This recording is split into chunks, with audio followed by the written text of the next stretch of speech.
Yes, hello everyone, good morning all of you and welcome to the global world academy. So आज हम लोग यहाँ पर complete करने जा रहे हैं गणित शिक्षण शास्त्र को। मैथ्स पेडागोजी की प्रीवियस ईयर पेपर के क्वेश्चंस आज की क्लास में हम लोग यहाँ पर कंप्लीट करेंगे। और जैसे कि आप सभी को पता है, हमने एक सीरीज़ यहाँ पर स्टार्ट करी थी मैथ्स पेडागोजी के 500 क्वेश्चन की, ठीक है, जिसका फोर्थ पार्ट आज की क्लास में हम लोग यहाँ पर कंप्लीट करने जा रहे हैं। हमने टारगेट किया था कि जितनी भी एग्ज़ाम्स यहाँ पर होती है, जितनी भी स्टेट एग्ज़ाम्स यहाँ पर होती है, उसमें जिस भी तरीके से मैथ्स पेडागोजी के और जिस भी पैटर्न के मैथ्स पेडागोजी के क्वेश्चंस पूछे जाते हैं वो हम लोग यहाँ पर कंप्लीट करेंगे। सो उसका फोर्थ पार्ट हम लोग यहाँ पर कंप्लीट कर रहे हैं। क्वेश्चन नंबर 50 तक प्रीवियस सेशन में हम लोग कर चुके हैं with detail discussion. Question number 51 आपकी स्क्रीन पर है। साथ ही यदि आप देखें तो मैथ्स पेडागोजी का कंप्लीट कोर्स भी अवेलेबल है। जस्ट ₹99 में आप कंप्लीट मैथ्स पेडागोजी के कोर्स को बाय कर सकते हैं, जिसमें आपको कंप्लीट नोट्स प्रोवाइड किए जाएंगे, कंप्लीट क्वेश्चन सीरीज यहाँ पर प्रोवाइड की जाएगी और एक फुल लेंथ टेस्ट आपको यहाँ पर इस कोर्स के साथ प्रोवाइड किया जाएगा। और यदि आप वीडियो कोर्स चाहते हैं कि पूरा मैथ्स पेडागोजी का वीडियो कोर्स है, तो वो भी ऐप पर अवेलेबल है। आप चाहे तो वीडियो कोर्स के थ्रू भी कंप्लीट मैथ्स पेडागोजी को यहाँ पर पढ़ सकते हैं। ओके, सो स्टार्ट करते हैं क्वेश्चन नंबर 51 से, जो कि अपनी लास्ट क्लास का होमवर्क भी था, जिसमें यह पूछा गया है कि विशिष्ट अधिगम और निर्देशात्मक कठिनाइयों का पता लगाने का मुख्य उद्देश्य क्या होता है। अगर हमें कोई भी विशिष्ट अधिगम ढूंढना है, कोई भी स्पेसिफिक लर्निंग यहाँ पर करनी है और कोई भी इंस्ट्रक्शनल डिफ़िकल्टीज़ के बारे में जानना है, तो उसका जो पर्पस रहेगा उसे प्रोग्नोसिस कहा जाएगा, उसे कंपैरिजन कहा जाएगा, डायग्नोसिस कहा जाएगा या फिर उसे प्रिडिक्शन कहा जाएगा। देखो, अगर नॉर्मल क्वेश्चन आपसे पूछा जाता कि कमज़ोरियों का पता लगाना है लर्निंग आउटकम्स में, हम लोग बच्चों की जो वीकनेस है उसको फाइंड आउट करना चाहते हैं, तो आप आंसर क्या करते, सी करते। लेकिन अगर स्पेसिफिक पूछा है तो आंसर क्या हो जाएगा, आपका प्रोग्नोसिस हो जाएगा। करेक्ट आंसर क्या हो गया, ऑप्शन नंबर 1 हो गया। ठीक है, चलिए अगले क्वेश्चन की तरफ चलते हैं। नेक्स्ट क्वेश्चन को देखिएगा, है ना। निम्नलिखित में से कौन गणितीय शिक्षण में दृश्य श्रव्य सामग्री नहीं है। Black board, film strip, models, radio. जिसमें अपना जो है ना तो वो दृश्य रहेगा ना वो श्रव्य रहेगा। ठीक है, तो इसमें से कौन सा यहाँ पर हो सकता है, दृश्य श्रव्य दोनों एक साथ, मतलब टीवी जैसे हो गया, है ना। अब यहाँ पर जो है कौन गणितीय शिक्षण में दृश्य श्रव्य यानी कि ऑडियो विजुअल एड्स के अंदर कंसीडर नहीं किया जा सकता है। ब्लैक बोर्ड है, फिल्म स्ट्रिप है, मॉडल्स है या फिर रेडियो है। क्या आंसर आप यहाँ पर करेंगे, करेक्ट आंसर क्या हो जाएगा आपका, ऑप्शन नंबर डी कि हाँ, रेडियो इस कैटेगरी के अंदर नहीं आता है। ओके, करेक्ट आंसर क्या है आपका, ऑप्शन नंबर डी हो जाएगा। चलिए आगे बढ़ते हैं। नेक्स्ट क्वेश्चन की बात हम लोग यहाँ पर करेंगे। क्वेश्चन नंबर 53 को देखिएगा। पूछताछ का उद्देश्य क्या होता है। The object of questioning is और आर, है ना। जब भी आप कोई इंक्वायरी या कोई भी क्वेश्चन करते हैं तो उसके पीछे के कुछ पर्पस होंगे। सबसे पहला दे रखा है विद्यार्थियों को प्रेरित करना, रुचि और जिज्ञासा पैदा करना, पिछले ज्ञान का परीक्षण करना या फिर ये सारे ही विकल्प। देखो, जब भी आप क्वेश्चन कर रहे हैं तो बच्चों को मोटिवेट करने के लिए करेंगे, बिल्कुल। बच्चों के अंदर इंटरेस्ट के लिए करेंगे, बिल्कुल करेंगे। बच्चों की प्रीवियस नॉलेज को चेक करने के लिए, तो हम लोग कह सकते हैं करेक्ट आंसर क्या हो जाएगा, ऑप्शन नंबर डी हो जाएगा कि हाँ, ये सारे ही पर्पस यहाँ पर हो सकते हैं। ठीक है, चलिए अगला क्वेश्चन देखिएगा। छात्र अक्सर दशमलव संख्या की तुलना करने में गलती कर देते हैं। उदाहरण के लिए 0.5 बड़ा है 0.5 से। इस त्रुटि का संभावित कारण क्या हो सकता है। देखो, सबसे पहले अगर क्वेश्चन है तो गलती हमको भी समझ में आनी चाहिए, यानी कि एक टीचर को समझ आएगी, तब स्टूडेंट गलती को, हम लोग उसकी गलती को क्लैरिफाई या सही कर पाएंगे। ठीक है, तो अब देखो यहाँ पर लिखा हुआ है 0.50, ठीक है, और ये क्या लिखा हुआ है, 0.5 लिखा हुआ है। तो बच्चा क्या कह रहा है कि 0.50 बड़ा है, बट की है क्या कि 0.50 और 0.5 बिल्कुल इक्वल है। क्योंकि अगर मैं इसके पीछे 0 भी लगा दूँ या इसके पीछे 2 0 भी लगा दूँ तो भी ये दोनों बराबर रहेंगे। तो बेसिकली बच्चे को अभी दशमलव को कहाँ पर पुट करना है इस चीज़ का नॉलेज नहीं है। ठीक है, तो अगर पहला ऑप्शन अगर हम लोग देखें तो क्या दे रखा है कि दशमलव क्रम में शून्य के महत्व के बारे में बच्चे की गलत धारणा है, इसीलिए वो 0.50 को बड़ा बता रहा है 0.5 से। ओके, सही बात है, बिल्कुल। दूसरा ऑप्शन भी देख लेते हैं। कक्षा में इस प्रकार के प्रश्नों के अभ्यास की कमी है, क्योंकि कक्षा में इसे प्रश्न नहीं करवाए होंगे, दैट्स वाई बच्चे से गलती हो रही थी। ये तो कोई वैलिड रीज़न नहीं है। तीसरा, दशमलव संख्या को संख्या रेखा पर निरूपित करने के ठोस अनुभव का उसको यहाँ पर अभाव है। अब इसमें वो किस तरीके से, मतलब टीचर भी है, वो किस तरीके से इसका रियल एग्जाम्पल देगा या फिर इसको कोई प्रैक्टिकल करके दिखाएगा, तो दशमलव में ये चीज़ पॉसिबल नहीं है, तो सी ऑप्शन भी आपका सही नहीं होगा।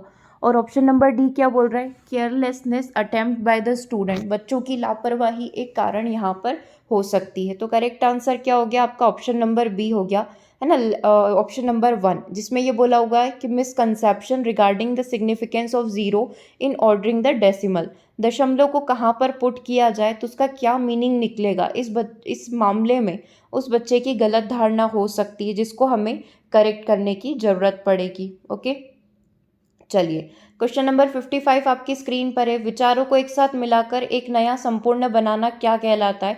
To put ideas together to form a new whole is, विचारों को आप एक जगह इकट्ठा करके एक नया कंसेप्ट बना रहे हैं, इस कंसेप्ट को क्या कहा जाए?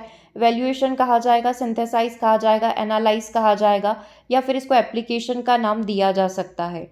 तो देखो, विचारों को एक साथ मिलाकर एक नई चीज़ क्रिएट करना, इसको सिंथेसाइजिंग की प्रोसेस बोला जाता है। दो प्रोसेस होती है, एनालिटिकल की प्रोसेस होती है, एनालिसिस करना, जहाँ पर कोई भी एक क्वेश्चन दे रखा है, आप उसको छोटे छोटे टुकड़ों में बांट कर पढ़ रहे हैं, और सिंथेसाइज करना मतलब जितने भी पॉइंट्स दे रखे हैं उन सबको देखकर आप एक कंक्लूजन निकाल रहे हैं, एक नया आइडिया जनरेट कर रहे हैं, उसको संश्लेषण की प्रोसेस यहाँ पर या सिंथेसाइजिंग की प्रोसेस यहाँ पर कहा जाता है। ठीक है, चलिए अगले क्वेश्चन की बात करते हैं। नेक्स्ट क्वेश्चन नंबर 56 को देखिएगा। ह्यूरिस्टिक विधि के फायदों में से एक फायदा यहाँ पर क्या हो सकता है? ये टीचर सेंटर्ड है या छात्रों को एक अन्वेषक के स्थान पर रखती है, इसमें अधिक ब्लैक बोर्ड कार्य शामिल है, दिए गए पाठों को कम समय में पूरा करना आसान हो जाता है। देखो, ह्यूरिस्टिक मतलब बच्चा खुद खोज करके, बच्चा खुद रिसर्च करके चीज़ों को सीखेगा, दैट इज ह्यूरिस्टिक मेथड, खोज विधि। और ह्यूरिस्टिक जो लैटिन वर्ड, इसका मतलब ही क्या होता है? खोज करना होता है। तो क्या ये टीचर सेंटर्ड है? नहीं, ये तो कम्प्लीटली चाइल्ड सेंटर्ड है ना। जो भी कार्य करना है बच्चे को करना है, टीचर केवल फैसिलिटेट यहाँ पर करेगा। यह छात्र को अन्वेषक के स्थान पर रखता है, मतलब यहाँ पर जो स्टूडेंट होगा वो खुद ही अपने आप में क्या होगा? इन्वेस्टिगेटर होगा। तो ये बात सही हो गई। इसमें ब्लैक बोर्ड कार्य शामिल है तो ज़रूरी नहीं कि उसमें ब्लैक बोर्ड हो, पॉसिबिलिटी है कि कोई कार्य है जिसमें ज़रूरत लगे, तो आप इसको अवॉइड कर सकते हैं। दिए गए पाठ को कम समय में पूरा करना आसान हो जाता है, तो ये इसका एक ड्रॉबैक है कि इसको करने में ज़्यादा समय लग सकता है, 10 मिनट भी लग सकते हैं, 10 दिन भी लग सकते हैं, 10 हफ्ते भी लग सकते हैं। वो डिपेंड करता है कि बच्चा किस चीज़ पर और कैसे रिसर्च कर रहा है ना, किस तरीके से खोज कर रहा है। तो केवल और केवल हम लोग बोल सकते हैं इसका ऑप्शन नंबर बी करेक्ट है, बाकी सारे बेकार ही लग रहे हैं। चलिए अगला क्वेश्चन नंबर 57 देखिएगा। The theme of 39th Jawaharlal Nehru national exhibition for science and environmental education for children 2012 is, विज्ञान और पर्यावरण के लिए 39वीं जवाहरलाल नेहरू राष्ट्रीय प्रदर्शनी की थीम बच्चों के लिए शिक्षा 2012 क्या है? ठीक है, बेसिकली जो क्लासरूम के अंदर जो बच्चों को इस थीम पर जो प्रदर्शनी करवाई गई है उसके पीछे पर्पस क्या रहा होगा? जैसे कि हम लोग बोलते हैं ना कि क्लास 4th की बुक में ये चीज़ दी गई है, वैसे ही किसी चैप्टर में हमको ये वाली चीज़ दे रखी होगी, थीम वाली चीज़, तो उसका पर्पस क्या है? साइंस, सोसाइटी और इन्वायरमेंट को कनेक्ट करना, मानव कल्याण के लिए विज्ञान और प्रौद्योगिकी, साइंस, एग्रीकल्चर एंड इंडस्ट्री, वैश्विक जीविका के लिए विज्ञान और प्रौद्योगिकी। ठीक है, तो यहाँ पर अगर हम लोग बात करें the theme of 39 Jawaharlal Nehru, वैसे लग रहा है ईवीएस का क्वेश्चन रहा है। ठीक है, हो सकता है क्वेश्चन आगे पीछे हो गए, तो मैथ्स वाले पेपर में भी आपको ये ईवीएस का क्वेश्चन आ गया होगा। कोई बात नहीं, जो बच्चों के लिए थीम यहाँ पर रखी गई थी वो रखी गई थी विज्ञान, समाज और पर्यावरण, साइंस, सोसाइटी एंड एनवायरमेंट। बस आप ये नाम ध्यान रख सकते हैं, है ना। तो ऑप्शन नंबर 1 आपका करेक्ट हो जाएगा। Which scale of measurement is also known as equivalent scale, most important topic maths pedagogy का इसको माना जाता है। साइंस में भी सेम चीज़ काम करती है ऑलमोस्ट, जहाँ जहाँ पर भी इवेल्युएशन का प्रयोग किया जाएगा या जब भी मूल्यांकन का प्रयोग किया जाएगा, तो ये चारों स्केल जो है या फिर ये स्केल वाले क्वेश्चन आपसे हमेशा पूछे जाते हैं। तो आज आप इसको ध्यान से समझ लेना। पूछा क्या गया है कि इक्विवेलेंट स्केल इसमें से किसे कहा जाएगा? इंटरवल को कहा जाएगा, रेशियो को कहा जाएगा, परसेंटेज को कहा जाएगा, या ऑर्डिनल को कहा जाएगा? तो देखो, इसके बारे में अपन थोड़ा सा पढ़ते हैं क्योंकि अलग अलग प्रकार से क्वेश्चन बनते हैं। इसमें से नॉन ज़ीरो स्केल कौन सी है, इसमें ऐसी स्केल कौन सी है जिसमें कभी भी नकारात्मक वैल्यू नहीं आएगी। इस प्रकार से ना बहुत सारे क्वेश्चंस आपसे एग्जाम में पूछे गए। तो चलिए इसको अपन स्टार्ट करते समझना। सबसे पहले इक्विवेलेंट स्केल बोला गया। इंटरवल स्केल को इक्विवेलेंट स्केल के नाम से यहाँ पर जाना जाता है। इंग्लिश के अंदर देखिएगा, which scale is of measurement is also known as equivalent scale. तो यहाँ पर हम लोग इंटरवल स्केल को इक्विवेलेंट बोलते हैं। क्यों बोलते हैं और क्या रीज़न है वो अभी समझेंगे। बेसिकली 4 प्रकार की स्केल होती है। सबसे पहली और सबसे बेसिक स्केल होती है नॉमिनल। अब वो ये स्केल वो नहीं है जो लाइन खींचती हो, है ना, वो मेजरमेंट वाली स्केल नहीं है, ये बच्चों का मूल्यांकन करने वाली स्केल है। जैसे आपने कभी लिकर्ट स्केल का नाम सुना हो, जहाँ पर बच्चों को रैंकिंग वगैरह दी जाती है ना। इस तरीके से जो मेजरमेंट मूल्यांकन किया जाता है, मापन किया जाता है, उसके लिए 4 प्रकार की स्केल लगाई जाती है। सबसे बेसिक लेवल की स्केल है नॉमिनल। जैसे कि मैंने आपको एक फॉर्म दिया है, उस फॉर्म में लिखा हुआ है आप पुरुष है महिला है, ठीक है, तो आपको पुरुष या महिला दोनों में से एक पर टिक करना है, ठीक है। तो वो नॉमिनल स्केल होगी, जहाँ पर आपके सामने 2 चीज़ें हैं, उसमें आपको सिलेक्ट करना है उस क्राइटेरिया के अंदर कि आप कौन सी कैटेगरी में आते हैं। फॉर्म वगैरह फिल करते हैं तो उसमें सबसे पहले यही भरते हैं। फिर आ जाता है ऑर्डिनल। ऑर्डिनल में क्या होता है, नेम और ऑर्डर वेरिएबल। अभी अपन इसको हिंदी में भी समझेंगे थ्योरी के साथ, जस्ट एक बेसिक आइडिया हो जाए इसलिए हम लोग एक बार शॉर्ट में देख रहे हैं। ऑर्डिनल में नेम तो रहेगा ही रहेगा, प्लस उसके साथ आपका ऑर्डर भी डिसाइड हो जाएगा। जस्ट लाइक कि मेल फीमेल पूछने के साथ साथ मैंने आपका एरिया ऑफ इंटरेस्ट भी पूछ लिया कि आपको किस चीज़ में इंटरेस्ट है, ठीक है। तो इस चीज़ में इंटरेस्ट है, गेमिंग में है, स्पोर्ट्स में है, डांसिंग में है, या फिर टीचिंग में है ना। तो ये इस टाइप के ऑप्शंस दे दिए, उसमें से आप 1 चूज़ कर लेंगे।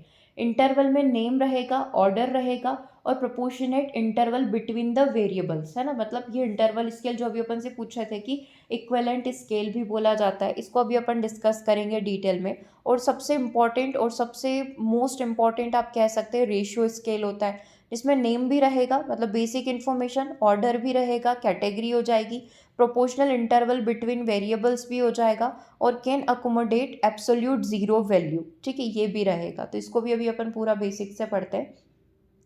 तो सबसे पहले नॉमिनल स्केल के बारे में आपको पता चल ही गया कि एक कैटेगरी, एक श्रेणी यहाँ पर आपको दी जाती है, जिसमें से आपको किसी भी एक वर्ग को, एक कैटेगरी को सिलेक्ट करना होता है। जस्ट लाइक आपके सामने नाम दे रखा है, आपका लिंग क्या है, पुरुष या महिला, एम या फिर एफ, मेल या फीमेल, तो इन दोनों में से आपको एक पर टिक करना है। तो ये बेसिक इन्फॉर्मेशन है।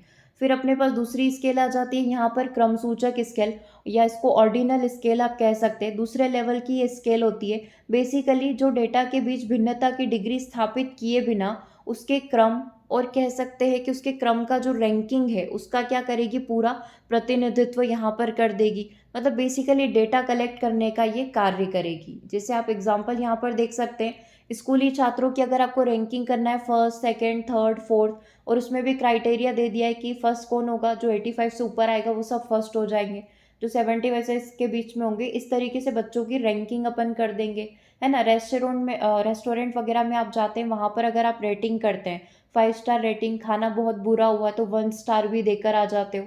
इस प्रकार से जो ये चीज़ें होगी ये हमारी ऑर्डिनल के अंदर आ जाएगी, ठीक है। अगला देखना इंटरवल स्केल, जो कि बहुत इंपॉर्टेंट भी यहाँ पर मानी जाती है। अंतराल पैमाना मापन पैमाने का तीसरा स्तर होता है। इसे मात्रात्मक माप पैमाने के रूप में परिभाषित किया जाता है। अब ऊपर की चीज़ें ध्यान रखना, ऊपर की जो दोनों स्केल थी, नॉमिनल और ऑर्डिनल, दोनों यहाँ पर गुणात्मक थी, जहाँ पर नंबर में बात नहीं होती है। रेटिंग वगैरह अपन कर देते हैं, कोई भी वैल्यू दे देते हैं, बट नंबर में बात नहीं करते हैं। लेकिन इंटरवल स्केल क्या करती है, नंबर में वैल्यू बताती है ना। जैसे कि मेरे को यहाँ पर मीन, मोड, मीडियन निकालना है, एवरेज निकालना है ना। तो उस तरीके से अपन इंटरवल स्केल का प्रयोग करते हैं। बेसिकली एक्चुअल वैल्यू जो है, एक सटीक वैल्यू यहाँ पर निकाल कर आती है, किससे, अंतराल स्केल से, ठीक है। जैसे लिकर्ट स्केल आप ले सकते हैं, और नेट प्रमोटर स्कोर आप ले सकते हैं, बाईपोलर मैट्रिक्स स्केल यहाँ पर ले सकते हैं। ये वैल्यू एक्चुअल या एक्यूरेट वैल्यू होती है। जैसे कि एक बच्चा है, उसके 3 साल में मैथ्स का स्कोर लगातार गिरता जा रहा है, तो मैं उसका एक एवरेज निकाल रही हूँ कि एवरेज इसका 3 साल का मैथ्स का स्कोर कितना आ रहा है। 100 नंबर के मान लो हर साल उसने पेपर दिया है, तो 3 साल का अपन ने उसका पूरा एवरेज निकाल दिया या फिर मीन निकाल दिया, है ना। तो मैथमेटिकल कैलकुलेशन आप इंटरवल को कह सकते हो। अगला देखिए अनुपात पैमाना, रेशियो स्केल, सबसे लास्ट और सबसे फोर्थ लेवल का है, जो भी नंबर में बात करता है। यह एक प्रकार का परिवर्तनशील पैमाना है। इसको मैं एक बहुत सिंपल सी लैंग्वेज में यहाँ पर सिखाऊं तो अनुपात पैमाना क्या हो सकता है, आपका वजन कितना है, 55 किलोग्राम से कम है तो आप 1 कैटेगरी के अंदर हो, 55 से 75 के बीच में हो तो आप दूसरी कैटेगरी में आते हो, 76 से 85 है तो थर्ड कैटेगरी, 86 से 95 है तो फोर्थ, और 95 किलोग्राम से अधिक है तो ओबेसिटी ओवरवेट है ना, तो फिफ्थ कैटेगरी हो गई। तो यहाँ पर क्या होता है, नंबर की भी एक वैरायटी होती है, तो उसको अपन बोलते हैं रेशियो स्केल। ठीक है, तो जो सबसे ज़्यादा यूज़ की जाती है वो रेशियो स्केल की जाती है। इसका जो नंबर शुरू होता है, मतलब एक आइडियल माना जाता है कि ये इसको स्केल जो है 0 से शुरू होती है, इसीलिए नॉन ज़ीरो वैल्यू या फिर अशून्य वैल्यू अपन को कहाँ पर मिलेगी, तो वो मिलेगी आपको रेशियो स्केल के अंदर।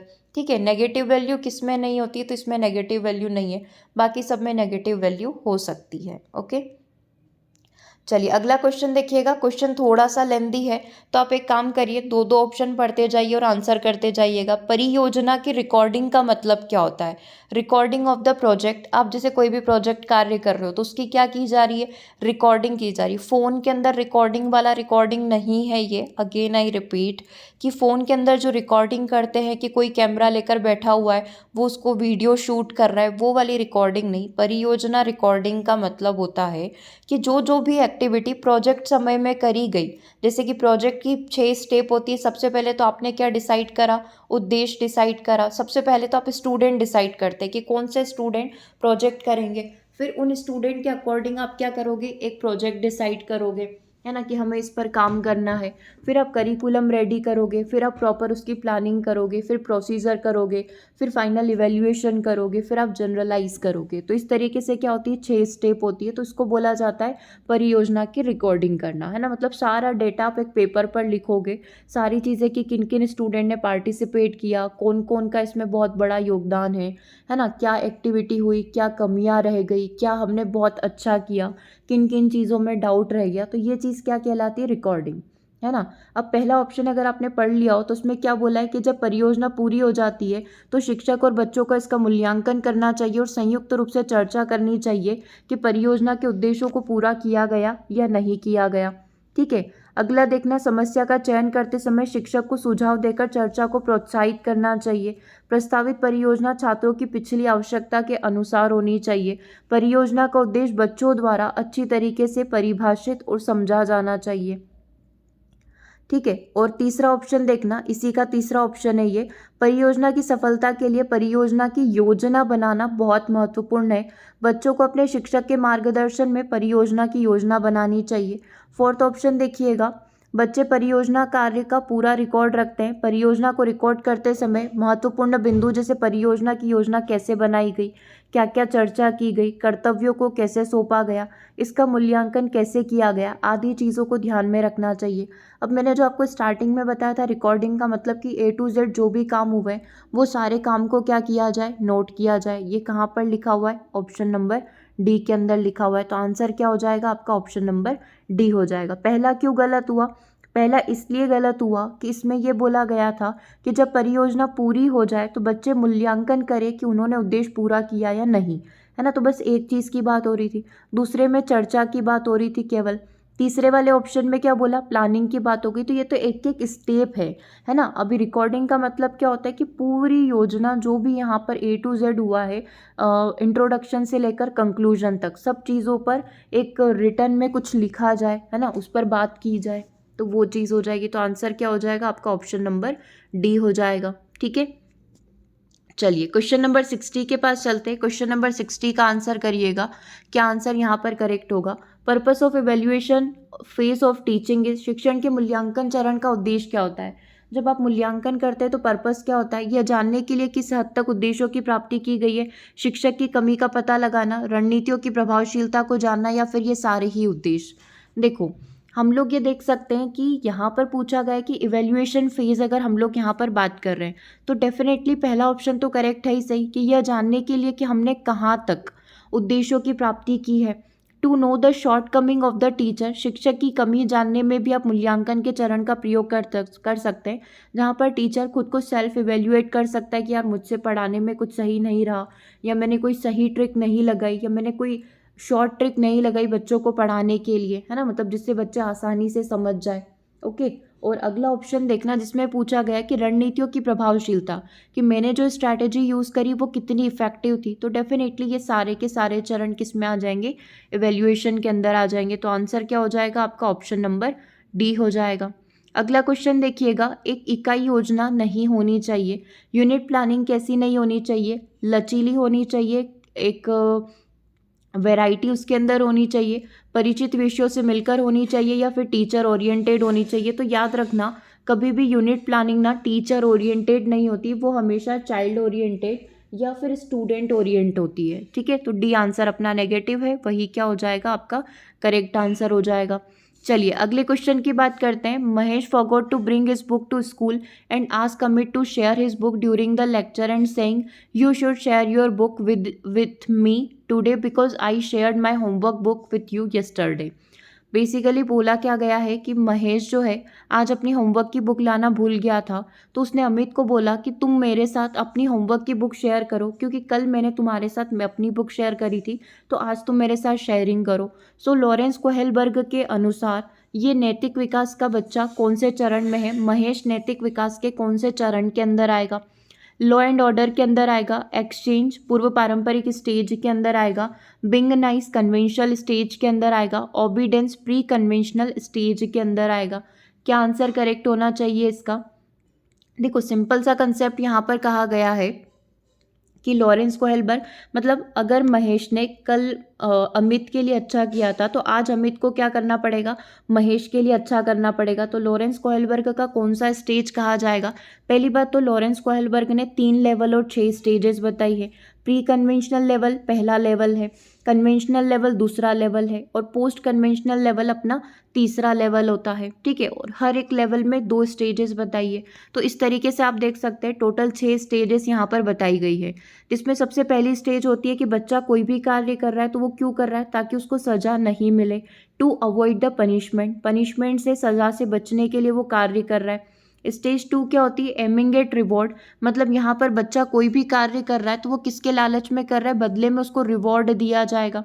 ठीक है, तीसरा होता है good boy and good girl attitude, मतलब अच्छा लड़का अच्छा लड़की अनुकूलन, इसको हिंदी में कहा जाता है। स्टेज नंबर 3 है कन्वेंशनल लेवल है, जिसमें अगर कोई कार्य मैंने आपके लिए अच्छा किया था तो कल को आपको भी मेरे लिए कुछ अच्छा करना पड़ेगा। ठीक है, स्टेज 4 होती है लॉ एंड ऑर्डर, आपको सारे ही नियम कानून जो बड़े लोगों के द्वारा बनाए गए हैं ब्लाइंडली उन नियमों को क्या करना है, फॉलो करना है। ठीक है, ये स्टेज 4 है। स्टेज 5 यहाँ पर क्या हो जाती है, justice and the spirit of the law, अगर आपको कोई भी नियम कानून, यूजुअली ये कब होती है, एडोलसेंस के अंदर होती है, क्योंकि तब बच्चा थोड़ा समझने लग जाता है, खुद की बुद्धि लगाने लग जाता है। तो justice and the spirit of the law का मतलब होता है कि अगर आपको कोई भी नियम कानून गलत लगता है तो आप उसका अपोज करें, आप उसका विरोध करें।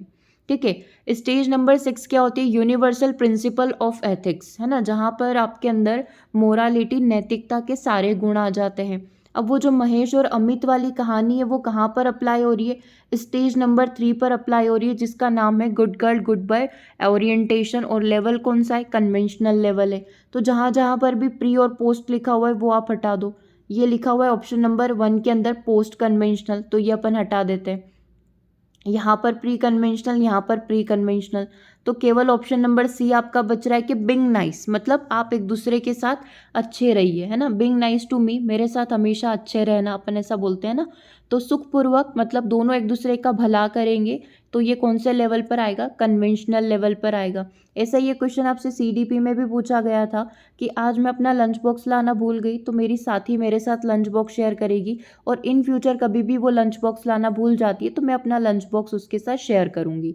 तो ये क्या कहलाता है, good boy good girl orientation कहलाता है। चलिए अगला क्वेश्चन देखिएगा, निम्नलिखित में से कौन सी गतिविधि कक्षा 3 के छात्रों की समस्या समाधान क्षमताओं को बढ़ाने के लिए उपयोगी है। कक्षा 3 के बच्चे हैं, अगर उनकी प्रॉब्लम सॉल्विंग स्किल्स को आपको इम्प्रूव करना है तो आप कौन सा तरीके को अपनाओगे, 1 बाय 1 करके आप सारे ऑप्शंस को चेक कर लो।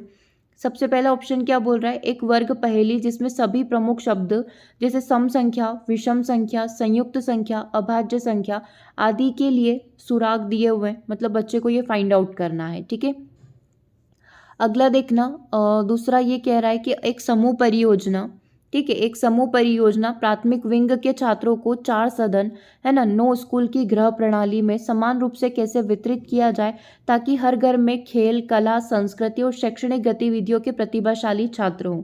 आपने ये मैथ्स के अंदर पजल सॉल्व करना सीखा होगा कि 4 लोग थे, वो 4 अलग अलग दिशा में जा रहे हैं, है ना, इस तरीके से। तो यहाँ पर भी एक पजल बनानी दे रखी है जिसमें ये अलग अलग सब्जेक्ट वाले लोगों को बिठा रखा है और हर एक बिल्डिंग में जो है एक गिफ्टेड चिल्ड्रन या प्रतिभाशाली बच्चा जो होगा वो होना चाहिए। तो इस तरीके से आपको सिटिंग अरेंजमेंट करना पड़ेगा। तो डेफिनेटली ये प्रॉब्लम सॉल्विंग स्किल बच्चों के क्या बड़े लेवल के जो लोग हैं उनका भी एक रीजनिंग लेवल या प्रॉब्लम सॉल्विंग स्किल्स इंप्रूव करने का एक बहुत अच्छा तरीका यहाँ पर माना जाता है। तीसरा देखना, कक्षा में संख्या और संक्रिया पर अंतर्वर्गीय प्रश्नोत्तरी का आयोजन करना, नंबर और ऑपरेशंस पर एक क्विज ऑर्गेनाइज करी जाए। अगला बोल रहा है एक वर्कशीट जिसमें 4 बुनियादी कार्य जैसे 25 इंटू 34 क्या होता है 451 और 11 आदि को खोजे। तो डेफिनेट सी बात है कि अगर बच्चों में प्रॉब्लम सॉल्विंग स्किल को इम्प्रूव करना है तो आप कोई लॉजिकल टास्क दो। लॉजिकल टास्क कहाँ पर लिखा हुआ है? ऑप्शन नंबर बी के अंदर लिखा हुआ है। ठीक है, करेक्ट आंसर क्या हो गया आपका? ऑप्शन नंबर बी हो गया। नेक्स्ट क्वेश्चन देखिएगा, निम्नलिखित में से क्या मानसिक रूप से मंद बच्चों को शिक्षित करने के लिए आवश्यक नहीं है ना? जो मेंटली रिटार्डेड चिल्ड्रन है उनको अगर हम लोग यहाँ पर उनके बोल सकते हैं कि उनके करिकुलम में क्या चीज़ करने की ज़रूरत नहीं है, कौन सी चीज़ यहाँ पर आवश्यक नहीं है? रेगुलर उनकी काउंसलिंग करना, रिमीडियल टीचिंग करना, मॉडिफिकेशन इन द करिकुलम या फिर रेगुलर इवेल्युएशन यहाँ पर करना। ठीक है, तो देखो ऐसे बच्चों को अगर ट्रीट करना है तो कभी भी आप ऐसा नहीं करें कि उनके लिए जो है आप करिकुलम में मॉडिफिकेशन करें। करिकुलम सभी के लिए समान रहेगा लेकिन उनको पढ़ाने का जो तरीका है वो थोड़ा डिफरेंट यहाँ पर हो सकता है। तो पाठ्यक्रम में संशोधन को छोड़कर आप बाकी सारे तरीके यहाँ पर अपना सकते हैं। ठीक है, चलिए अगले क्वेश्चन की तरफ चलते हैं। विद्यार्थी परिषद जो होती है, स्टूडेंट काउंसिल जो होती है, उसका पर्पस क्या है? सबसे पहले छात्रों में आत्म अनुशासन की क्षमता को विकसित करना। दूसरा है स्कूल प्रबंधन समिति की समस्या को सरल करना। तीसरा ऑप्शन है विभिन्न छात्र समूह और संगठनों के मनोबल को मापने में प्रधानाचार्य की मदद करना। ओके, और ऑप्शन नंबर डी है स्कूल से संबंधित समस्याओं के समाधान में छात्रों को शामिल करना। तो बेसिकली जो स्टूडेंट काउंसिल बनाए जाते हैं, जो खुद स्टूडेंट में से हेड होगा वो दूसरे बच्चों की यहाँ पर मदद करेगा, उनकी सहायता करेगा। तो बेसिकली इसका कार्य क्या है? बच्चों को सेल्फ डिसिप्लिन के अंदर लेकर आना, बच्चों को आत्म अनुशासित करना। ठीक है, तो ए आंसर अपना यहाँ पर करेक्ट हो जाएगा। नेक्स्ट क्वेश्चन नंबर 67 देखिएगा, इसका आंसर क्या होगा? छात्रों को कमजोरी या सीखने की कठिनाइयों से छुटकारा पाने में मदद करने के लिए उपचारात्मक उपाय प्रदान करने के लिए किए गए शिक्षण कार्य को क्या कहा जाएगा? Teaching work carried out to provide remedial measure for help it is student in getting rid of weakness और learning difficulties in term days. ठीक है, बोला क्या गया? छात्रों की कमजोरी और कठिनाइयों से छुटकारा पाने के लिए अगर आप बच्चों का रिमीडियल यहाँ पर कर रहे हैं तो इस प्रकार की टीचिंग को tutorial teaching, informal teaching, class teaching या फिर रिमीडियल टीचिंग का नाम दिया जाएगा। बच्चों का उपचार यहाँ पर हो रहा है उसको अपन क्या कहेंगे? रिमीडियल टीचिंग, उपचारात्मक शिक्षा यहाँ पर कहेंगे। ठीक है, चलिए नेक्स्ट क्वेश्चन पर चलते हैं। नेक्स्ट क्वेश्चन को देखना, पुस्तकें संचार की शक्तिशाली स्रोत हो सकती है बशर्ते, मतलब उसमें क्या हो? Books can be a powerful source of communication, जो कि क्या प्रोवाइड करती हो? सामग्री सार हो, सामग्री निर्देशी हो, माध्यम हिंदी हो या सामग्री अच्छे प्रिंट के माध्यम से प्रस्तुत की गई हो। तो सिंपल सा कंसेप्ट है कि अगर संचार का शक्तिशाली स्रोत अगर आपको बुक का बनाना है तो बुक कैसी होनी चाहिए? इलुस्ट्रेटिव होनी चाहिए। इलुस्ट्रेटिव का मतलब निर्देशी, जो बच्चों को यहाँ पर निर्देश देती हो, है ना। सारी चीज़ें एक ही बुक के अंदर हो ये ज़रूरी नहीं है ना। वो हिंदी माध्यम में हो ये भी कोई ज़रूरी नहीं है, और अच्छी प्रिंट के माध्यम से अच्छी कलरफुल दिखाई गई हो ये भी उतना ज़रूरी नहीं है। सबसे मोस्ट इम्पॉर्टेंट है कि जिस पर्पस से उसको बनाया गया है, जिस निर्देश से उसको बनाया गया वो उसके अंदर हो। आंसर क्या हो जाएगा आपका? ऑप्शन नंबर बी हो जाएगा। ठीक है, चलिए क्वेश्चन नंबर 69 को देखिएगा। क्वेश्चन नंबर 69 ये पूछ रहा है कि वास्तविक जीवन की स्थिति में वर्गमूल की अवधारणा को लागू करने की छात्रों की क्षमता का आकलन निम्नलिखित समस्या के माध्यम से किया जा सकता है। ठीक है, वास्तविक जीवन में वर्गमूल का प्रयोग कहाँ पर किया जाता है? जो आप अंडर रूट यहाँ पर निकालते हैं, जैसे 25 किसका अंडर रूट है है ना, तो अपन बोलते हैं 5 का है। तो ये वाली चीज़ रियल लाइफ में आप कहाँ पर यूज़ करोगे? आपके सामने 4 ऑप्शन हैं जिनका आपको जवाब देना है। सबसे पहला ऑप्शन है कि एक बगीचे में 2025 पौधे इस प्रकार लगाए जाने कि प्रत्येक पंक्ति में उतने ही पौधे हों जितने की पंक्तियों की संख्या है। पंक्तियों की संख्या और प्रत्येक पंक्ति में पौधों की संख्या कितनी होगी? ठीक है। दूसरा देखना, calculation the square root of 25,600, है ना, 25,600 के वर्गमूल की गणना करें। तीसरा हमें ये बोल रहा है वह छोटी से छोटी संख्या ज्ञात कीजिए जिसे 5,607 से घटाकर पूर्ण वर्ग प्राप्त किया जा सकता है। अगला ऑप्शन है, वह छोटी से छोटी संख्या ज्ञात कीजिए जिसे 5,607 से घटाकर पूर्ण वर्ग हम लोग प्राप्त कर सकते हो। 1 सेकेंड, इसमें एक ऑप्शन और नहीं है। चलो ये रिपीट क्वेश्चन है, कोई बात नहीं, इंग्लिश में अलग है, हिंदी में अलग है। एक बार इसको अपन देख लेते हैं। Find the smallest square number that is divisible by each of the number 4, 9 and 10। मतलब आपको एक ऐसा नंबर ढूंढना है जो कि कंप्लीटली डिविजिबल हो, है ना।